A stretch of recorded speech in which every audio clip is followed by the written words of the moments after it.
This podcast is part of the Deluxe Edition Network. To find other great shows on the network, head over to deluxeeditionnetwork.com. That's deluxeeditionnetwork.com.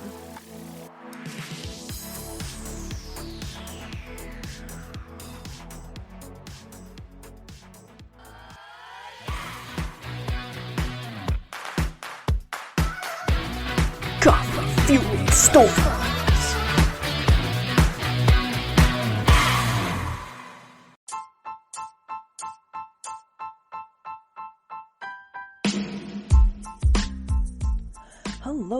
Hello. It's me, Coffee Fitness Unicorn, your pocket DJ.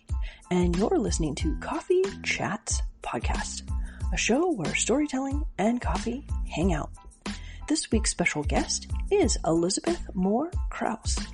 In this episode, we talk about Irish Craic music, the charm of storytelling as a shared human experience, and above all else, how laughter is key. Thank you for listening and hanging out in my virtual coffee spot. Don't forget to subscribe, leave a review, and share with your friends and family. Go forth and be magical.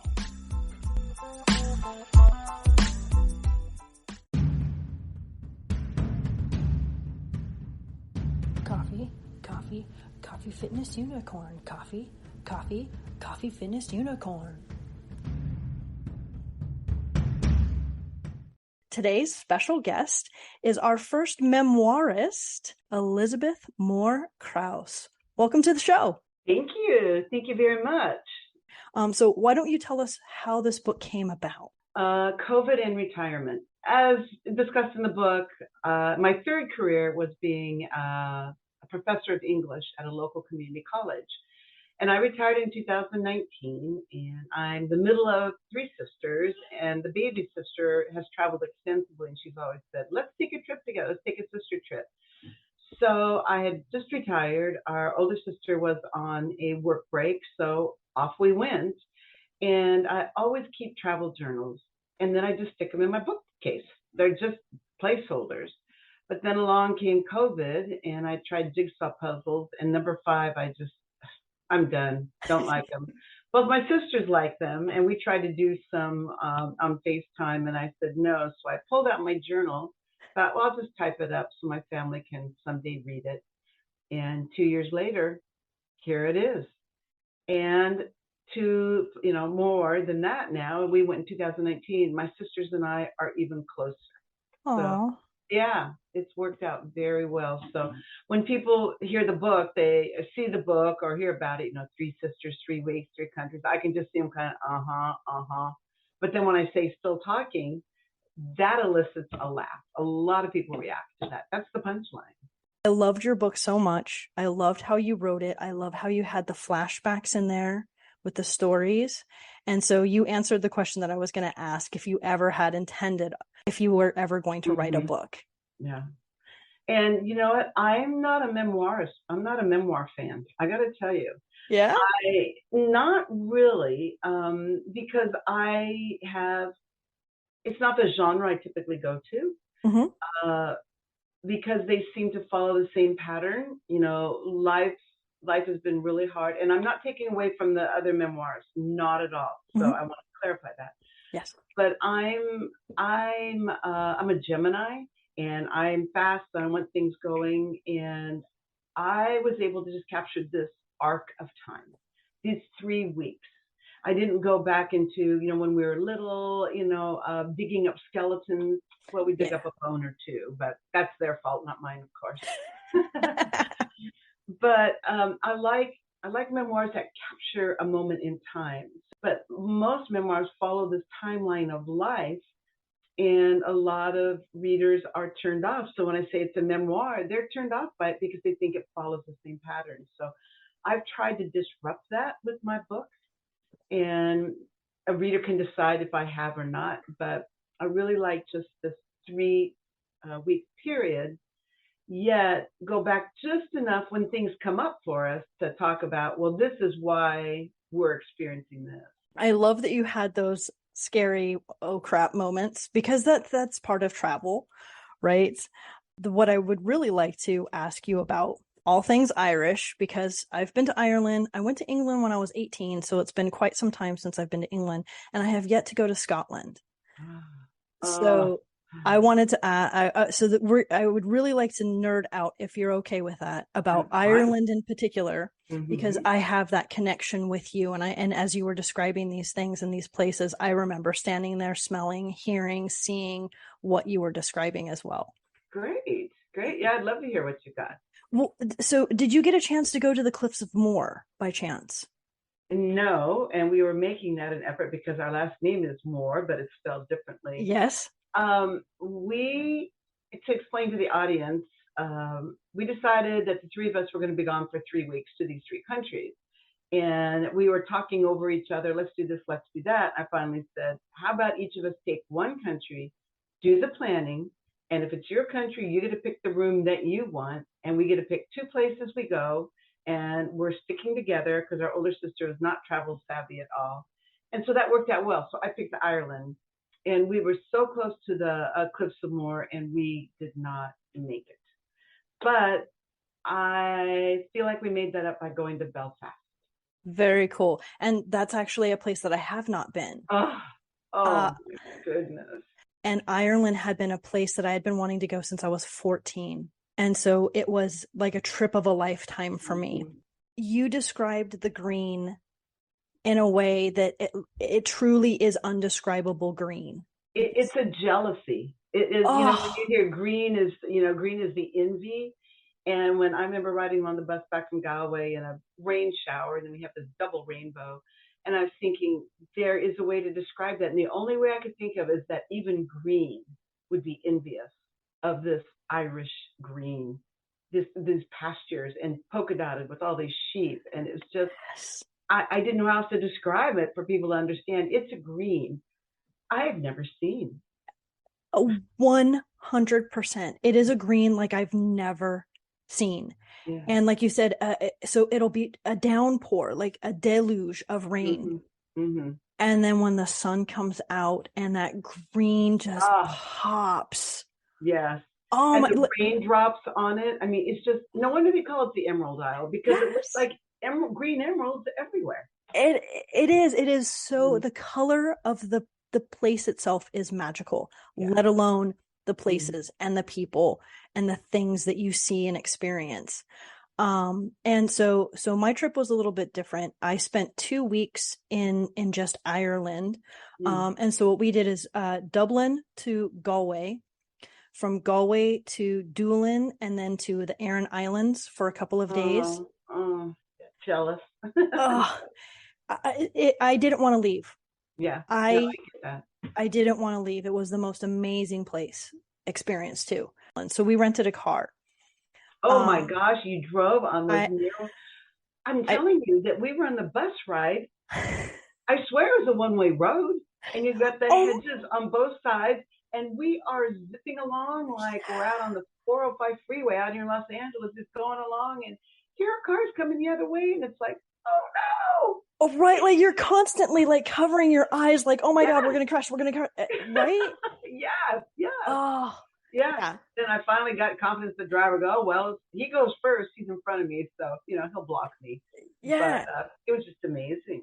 We didn't have places to stay. We actually were picking the bed and breakfast when we were coming back. So we had, I think, like 3 days. Ask for help from Right. people, and they're so kind. They love our accents. Right? Yeah, they do. And when we left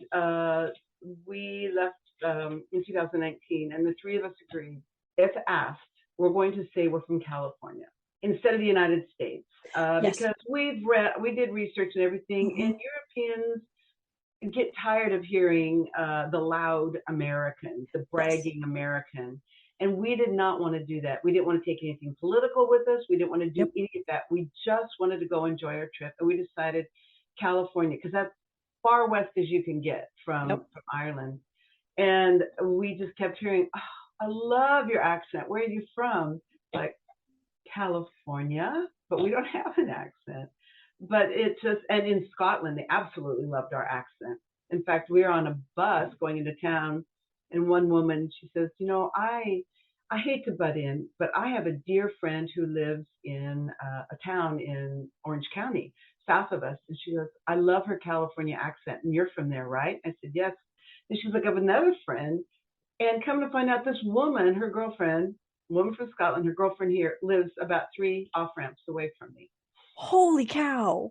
Yeah, they've been friends for years. And I mean, this is what traveling does, though. Yeah. You meet the world right at your feet. You meet your neighbors. It's so cool. I love that. I love that so much. And way the heck out in the middle of nowhere, so to speak. Yes. And somehow there is this connection. Right. Yeah. Yeah. Right?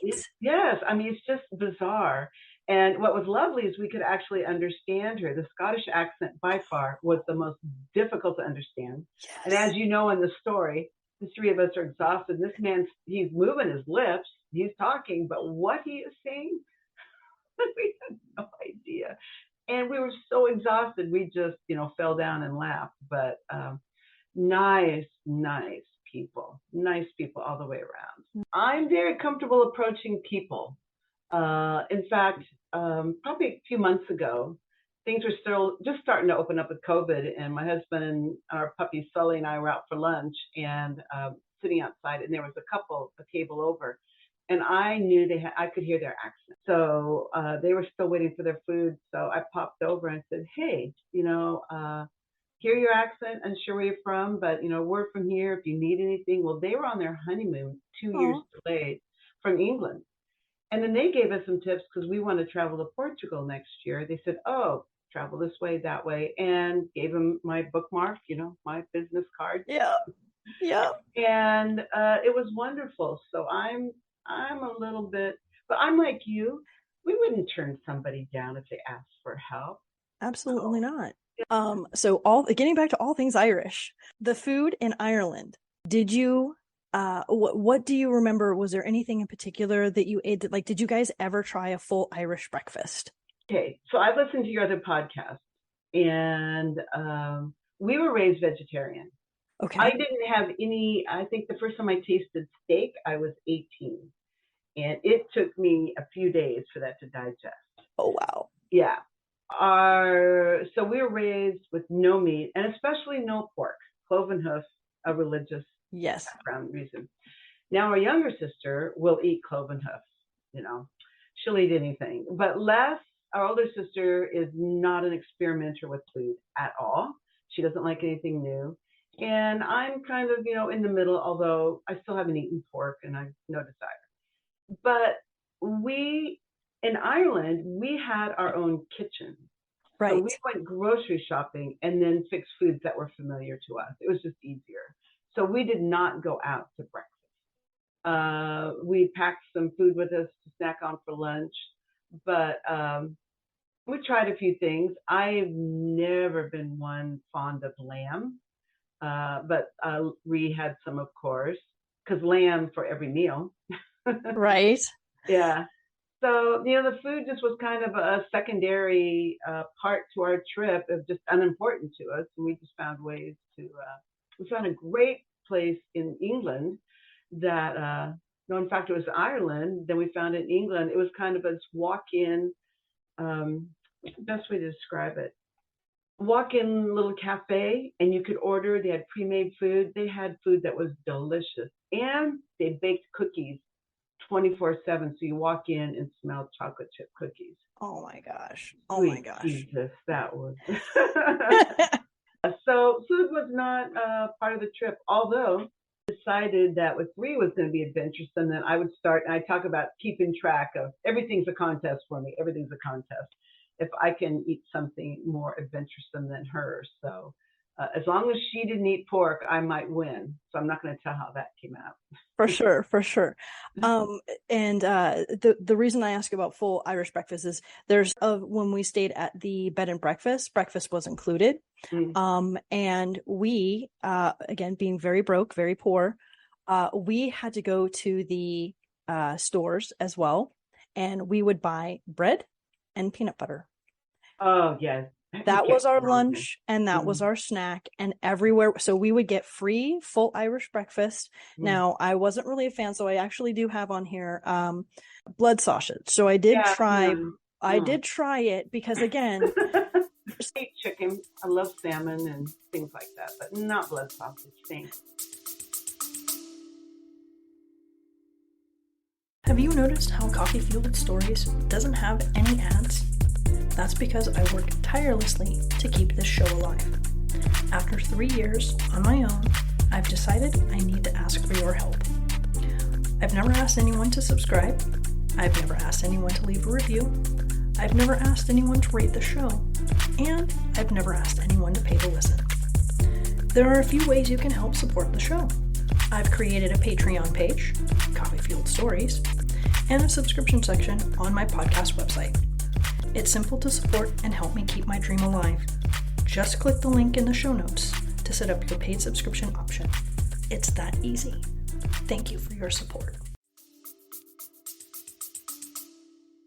yeah, it was when it was served on the plate, I looked at it and I looked at the Pushing host. it around, putting your napkin on it. And I didn't want to be rude because she cooked it, and Yeah, so so we had white, so there was black pudding and white pudding, right?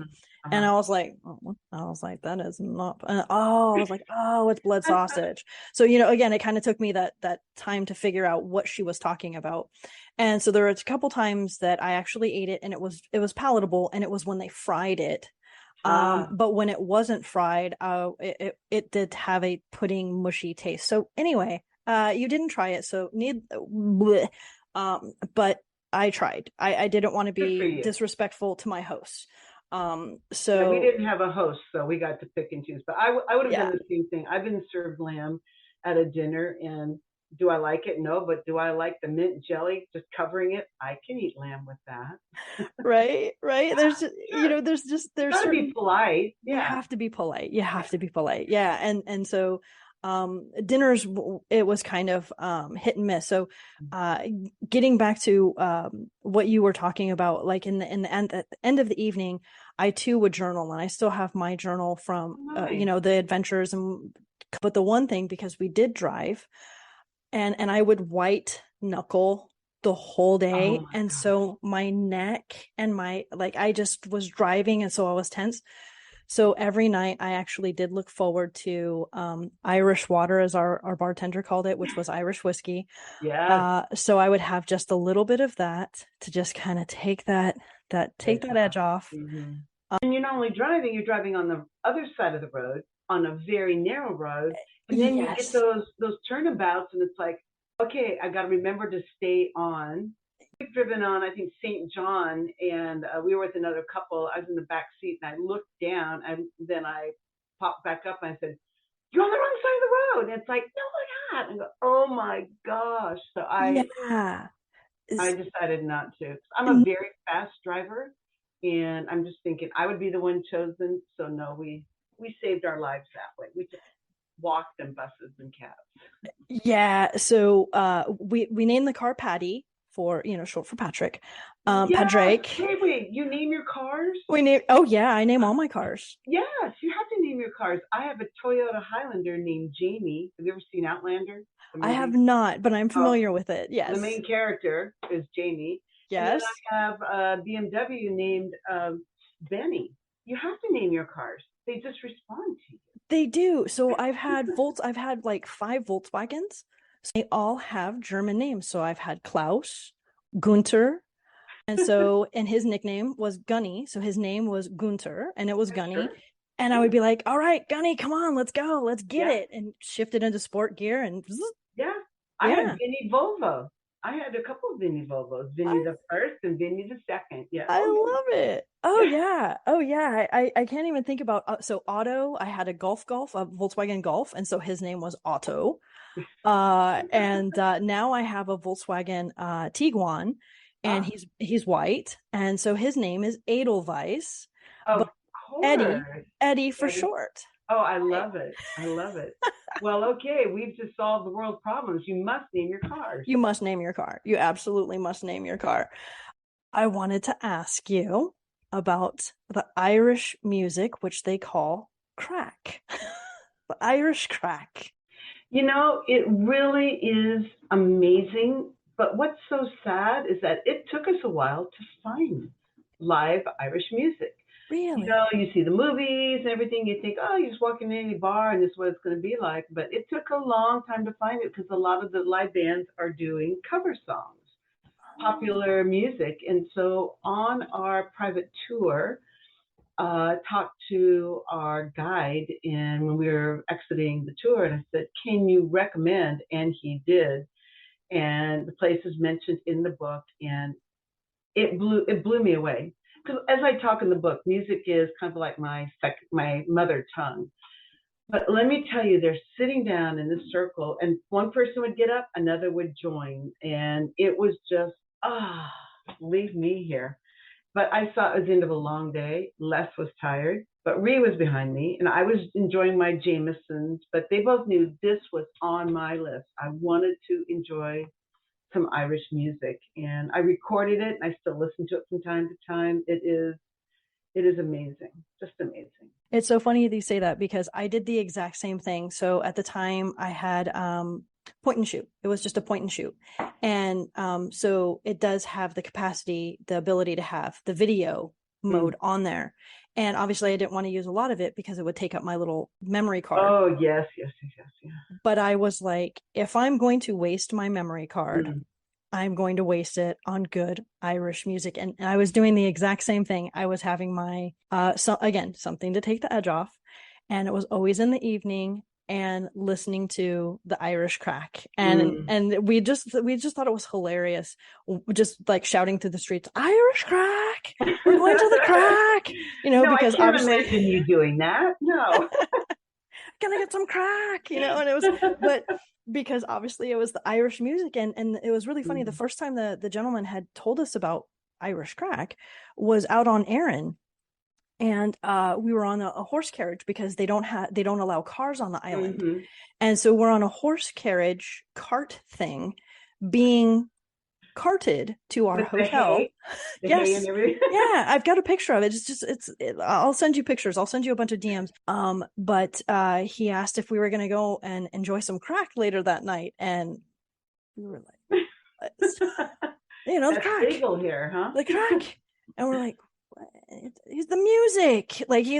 What? Don't you know what that is? Yes, sir. Absolutely. Now we know it's the music. Yeah.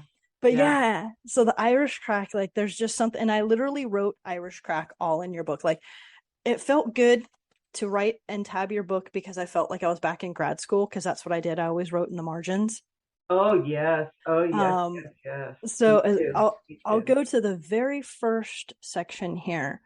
Words in here is petrichor. Yes, petrichor. Petrichor, sorry.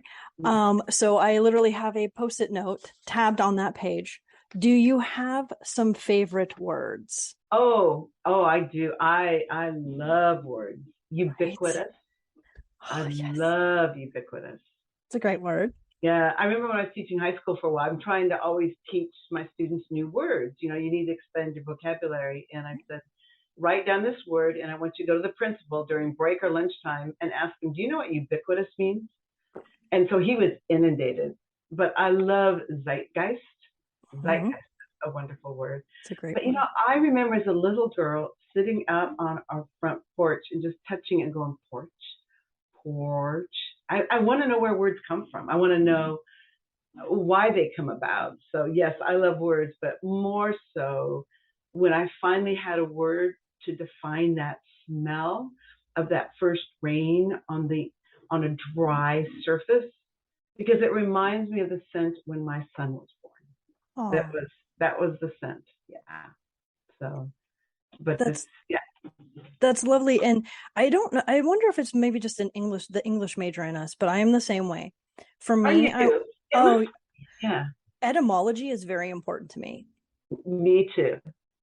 And so that's why I love reading books and talking with authors, because you guys have the capacity and the ability to build worlds and to tell stories, because I feel like I am not necessarily a storyteller. I can just share experiences. So I respect authors at like the highest level. Wow. I'm kind of working on a second book. I don't know. I feel like this book, my book right now is just lightning in a bottle. And I told my husband, I said, I don't have anything. I just don't. And he goes, you know what? You're a storyteller. Yes, you are. You've got lots of stories. So I'm looking at a book of essays, a collection of essays into human life, and then how my life intersects with these observations. So that's what I'm working on.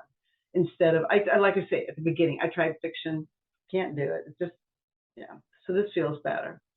And I have a title for my new book too, whenever that comes out. Very cool.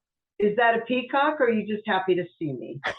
Awesome. I look forward to seeing that on your Instagram. I can't wait for the cover reveal for that. That's going to be awesome. That's going to be so awesome. So let's get back into the book. Book of Kells. Speaking of literature and things that are amazing and words, the Book of Kells at Trinity College, the illuminated manuscripts. Sacred. I mean, and you know what? I've got goosebumps just right now, just talking about it. And a lot of people think, well, okay, we're just going to go in there and look at that. And you see people change. And of course, there are guards around and everything. And there is this hushed holiness, for lack of a better, it's a secular church. To be in front of these incredible pieces of work and art, and I don't know how else to describe it. I mean, the pigment is just so bright, and I talk about, the inks that they use and everything, but the dedication, oh my word, they're just, right? Yeah, just amazing. And then you have the long library on top of that. The long room. Yeah, it's like, what is this? Died and went to heaven. Died and went to heaven. And the books all the way to the ceiling. The smell in the long room is unlike anything ever I've ever smelled. Yeah. Oh, see, now I have. Yeah. Well, this is just a librarian, and she was just, oh my word. I mean, we all love books, but Les especially. I said, you want to be a librarian here? She was like, could not imagine. Can you imagine? Wow. No, that's like, I got goosebumps again. You're talking original copies. Yes. Over 200,000. Oh my God. Yeah. Getting back to authors. So authors, like I said, have a super high respect in my opinion, but also scribe, to me, if someone was to say scribe, the word scribe, it is like the ultimate title that you could give someone. The priests that created those manuscripts. Right. You know who else is in the European world were the balladeers. Yes. The balladeers were oral scribes. Yes. They would go, because so many people could not read. Yes. So only people who were in the court, a few people in there could read, were taught to read and to write. Women were not. So the balladeer was entrusted to go from neighborhood to sing the news, because people could repeat those songs. Yes. So the balladeer would sing the song in the news, telling what's going on, and the family would go home and sing that song. So the balladeers were right up there with the scribes. Yep, absolutely. And this is why storytelling is so prolific. And that's, I literally, and I didn't realize it until grad school, that is why I love literature so much. Like, I've been in love with literature since I was 9, 10. I was a kid, like fell in love with The Phantom Tollbooth. Like, that was the book that turned me on to words. Right. But, fast forward, I got my degree at 40. I graduated with my master's at 40. All my classmates were like 25, like they were kids. I know that feeling. Right? 50. Yeah. I get it. Yeah. But then when I thought about it, I was like, wait a minute. The reason that we get along is because we love stories. And that's what this is. Yeah. And that's what I'm hoping people will get from my book. It's a story. My son even read it, and he listens to podcasts. He's a businessman, so he reads blurbs and all on LinkedIn and such. And he read my book for me. It does have pictures, so that helps. But he would say at one point, he goes, Ma, you tell some personal stories there. I'm unsure about that. I said, well, first of all, both of your aunties approved of everything. Nothing was put in there without their approval. In fact, I asked if there's anything you want out, I will take out, because I was not going to destroy our relationship. And Yes. each of them asked for something to take out. Fine, delete it, no problem. But I also told my son Brent, I said, listen, if I didn't add a little bit of that personal touch, we would be one-dimensional characters. You could insert any name, they could travel anywhere, but I had to make this our story. Yep. So I had to tell just enough to explain things, but without going off on a tangent and distracting the reader. So that was my goal, and that's what I hope I accomplished, just enough to let the reader understand, oh, this is why they're acting this way, and then back to our, to the travel. Yes. Back to the regularly scheduled story. Yes, absolutely. And I was going to ask you, did your sisters give you input and feedback? And, did they say like, yes, this is, I 100% agree with this, or absolutely not, please take that out, that's too personal? Yes, and they both did. And then when we get to Scotland, which was Ree's country, the baby of the three, she said she was reading the manuscript. She goes, but my nickname's Diz. She goes, Diz, it didn't happen in that order. I said, Ree, you're a painter. So when you have a blank canvas, it ends up exactly the way you want it, right? No. I said, I had to compress some things. I had to make the story palpable without going into long detail. So I had to condense some things. She goes, oh, okay, I get it. But yes, they both love it. They're both very supportive. And interestingly enough, we take this trip together. And I had a very well-known author who's been on the New York Times list helping me, because she was really intrigued by my title. She goes, I think we've got something here. But she kept asking me, well, why are you going? Why are you going? I said, because we want to. She goes, but no, your readers need something more. I said, more of what? She goes, a little bit more, tension, and they need, to have that there's a background of, some angst and such. I said, it's not us. We're just going. She goes, no, I don't think your readers will like that. They need something more. They need to dig up something. And I finally, in my last phone call with her, I said, why not? Why not go? That's who we are. So I said, thanks for your help. But then that became the center of my book. Why not go? Yeah. And it was that, and then writing the book made us even closer. We are much closer. We were closer in the trip, but the book even made us closer. And they're very proud of me, and that means a lot to me. That's so cool. And I'm so happy that they were supportive of this venture, and they weren't like, can't tell that story, don't say those things, like, no, don't. A lot of people don't want, so to speak, laundry out there, and right. I'm not calling it dirty. I didn't want that out there. So there are a couple pieces in there, and I had to make sure. But you know what? I did not write a journal thinking I was going to write a book. Right. I was writing a journal like I always do. Yeah. So it wasn't preconceived. Oh, okay, I need to write this down because this is going to look good in the book. So it's a very free-flowing story that comes from the experience, because it's from my journal, and there's no preconceived intent there.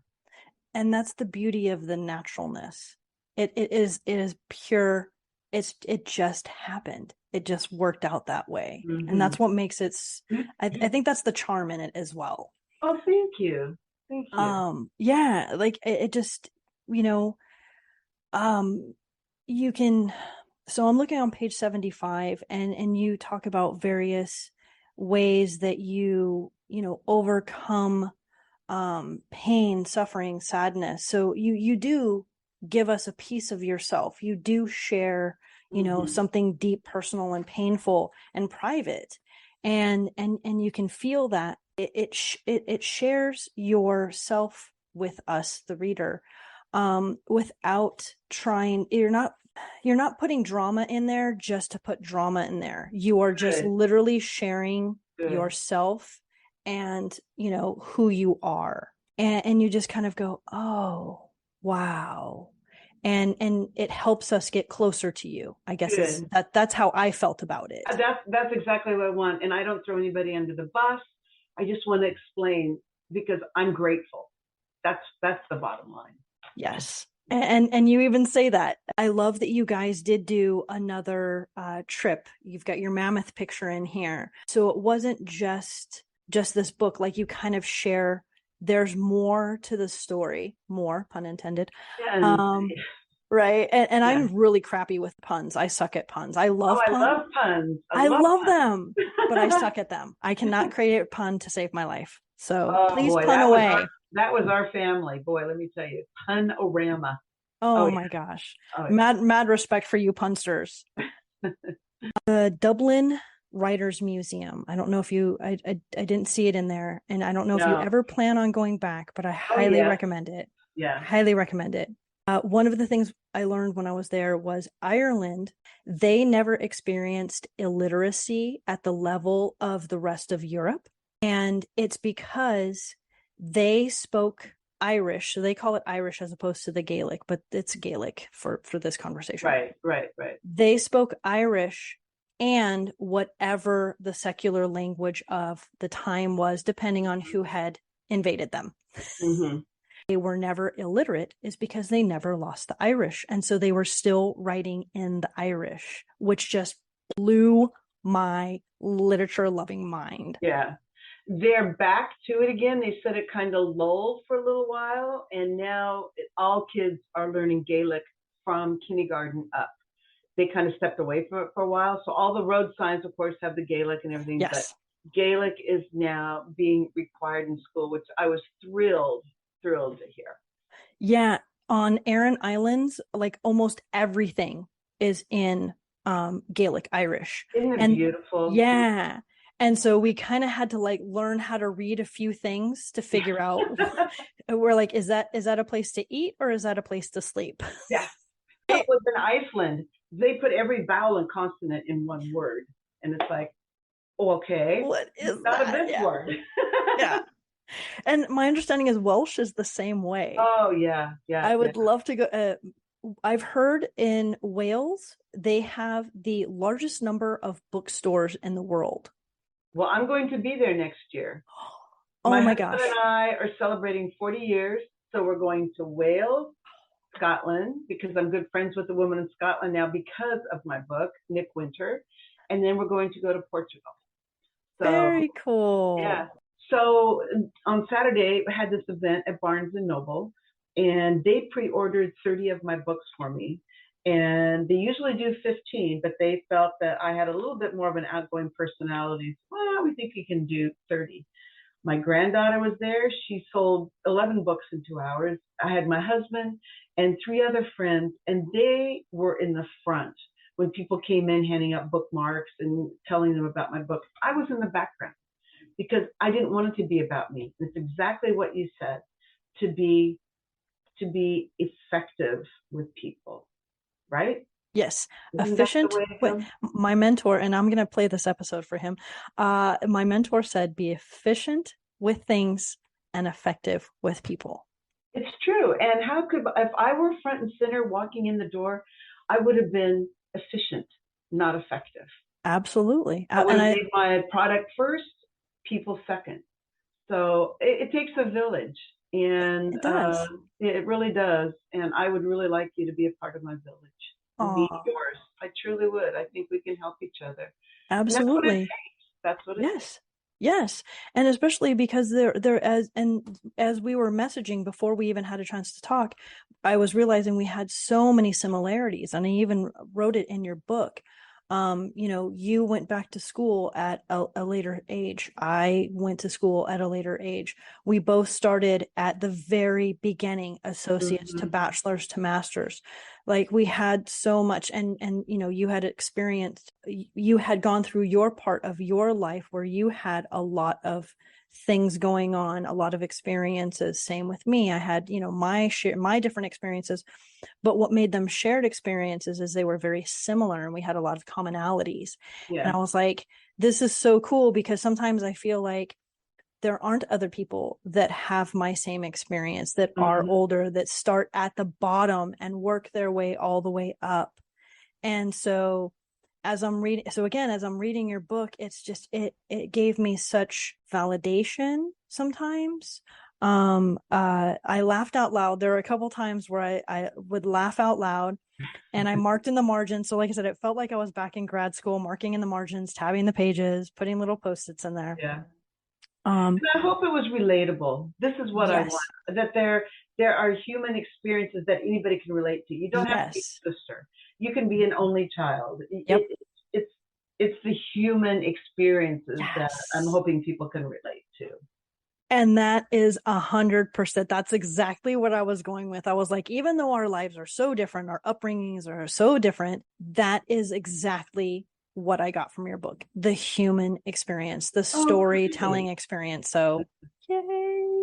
Hey, I'm thrilled with that. I'm absolutely thrilled with that. And that's what matters to me. And I hope they enjoy the Moore sisters. Eat, Pray, Love. Yes, I've read that a couple times. Yeah, or Eat, Laugh, Lost. That's who we are. Yes, I love that. That's so cool. And again, that's another reason why I wanted you to have you on the show, because, again, that shared experience, and that human connection, storytelling being that link. You know what? I hope it encourages people to not turn away from the book because it's a memoir, that they understand it is this arc of time, but with a little bit of backstory. And it's not your typical timeline of life. There's no airing dirty laundry. Well, a shirt here or there, but that's not what it is. It's this fun jaunt where we go with, why not? Let's just do it. And I hope people will get to my memoir and go, why not? I'll read it. I love it. And I 100% agree with all of that. And thank you so much for sharing your book, sharing your stories, and talking about this book and share this ride with you. Yes, and I'm open to book clubs. I'll Zoom book clubs. I'll hop on a plane, I guess. But people who gather, I don't care. I'd really love to meet with. Thank you for having me. I'm honored. Thank you. This was so fun. Thank you for sharing your story, and thank you. And again, we could probably have a 4-hour podcast on our favorite words. So how about let's give us one more favorite word, and then why don't you send us off on the tagline of Go Forth and Be Magical. But what is your last favorite word right now? It's still zeitgeist, because it literally means the spirit of the age. That's the translation.